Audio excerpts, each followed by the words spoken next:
Hi, and welcome to Thrive Thursday. Each Thursday, I share a recipe on this YouTube channel that's things that you can make using your Thrive Life freeze-dried ingredients, your foods. My thing is, don't live off beans and rice in your food storage when you can make amazing meals using the freeze-dried ingredients. So most of these recipes that I make are made from freeze-dried ingredients and shelf-stable ingredients as much as possible. But there is ways that you can make all your ingredients shelf stable. I have a book that's Thriving with Your Food Storage. I'll link in the bottom of this video that you can get, and it tells you all about how to make pretty much any food shelf stable. And so you could literally make just about anything from your food storage shelf stable ingredients. But this week I am going to be making kind of a fun recipe that we experimented with a few months, maybe 6 months ago at my house, and my family just loved. Okay, are you ready for this? Grilled cheese sloppy joes. I know it sounds crazy. It sounds like, when I first heard the idea, I was like, what? Like that. Nice timing there, Trigger. You okay? Okay, he's good. Anyhow, when I first heard that was, my reaction was like, what? Grilled cheese sloppy joes? I don't know about that. But I made it, and so good. So the fun thing is you can make it using Thrive Life freeze-dried ingredients. And I think pretty much everything except for the cheese is shelf stable. So let me tilt the camera down, and I'm gonna show you how to make this amazing recipe, these grilled cheese sloppy joes. And as always, you can buy any of these Thrive Life freeze-dried ingredients on my website. The link will be in the description of this video. And if you have any questions or anything, you can always reach out to me. And let me show you how easy this is. So you're going to start with 1 cup of boiling water and then add your ground beef. So this is just the Thrive Life ground beef. It's pre-cooked, pre-seasoned, it's amazing. But having your water, the hotter the better. The hotter your water is, the faster things are going to rehydrate. So we've got 1 cup of water, 2 cups of the ground beef there. And like I said, just having that water hot helps it rehydrate faster. We're going to add about 1/4 cup of the sliced onions, again from Thrive Life. And this, you can adjust this and eyeball it like I do. Green peppers, another 1/4 cup. Again, this is a personal preference. I'm actually not a big fan of green peppers, but there's some recipes like this one, it really makes or breaks the recipe. Like, it really adds a dimension of flavor that normally I wouldn't necessarily care for, but I do really, really like it in this recipe. So if you don't like peppers, just try it in this recipe. You might be surprised like I was.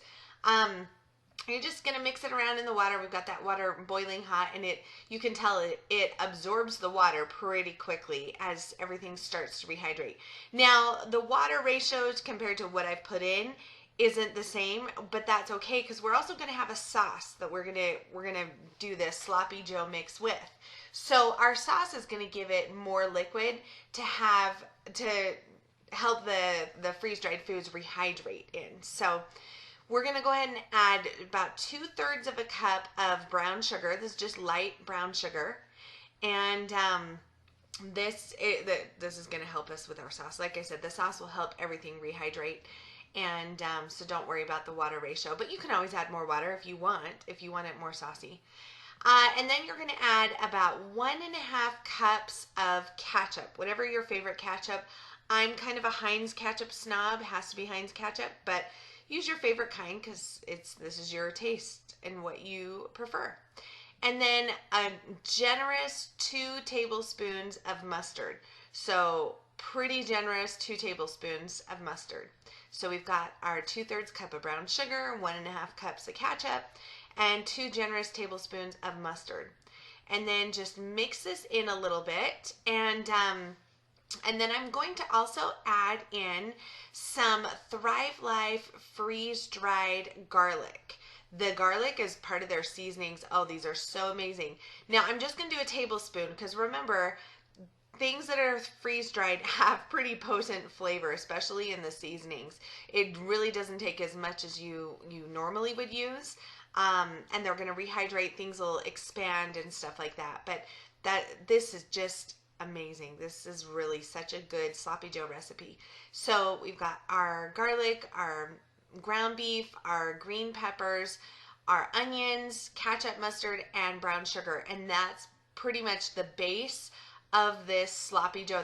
That's the sloppy Joe mixture right there. Now, because that ground beef was already cooked, everything, it's really done at this point. I mean, it's just about a matter of rehydrating everything of the freeze-dried ingredients. So all I'm going to do is I'm going to set it aside, and because remember we did have it in the water first, so it's already gotten a good jump start on rehydrating. But at this point I'm going to just turn off the heat, and I'm going to move it aside so that I can get my griddle set up, because that's what we're going to make our grilled cheese sandwiches on. This sloppy Joe is mixture here. This is going to be the filling inside our grilled cheese sandwiches.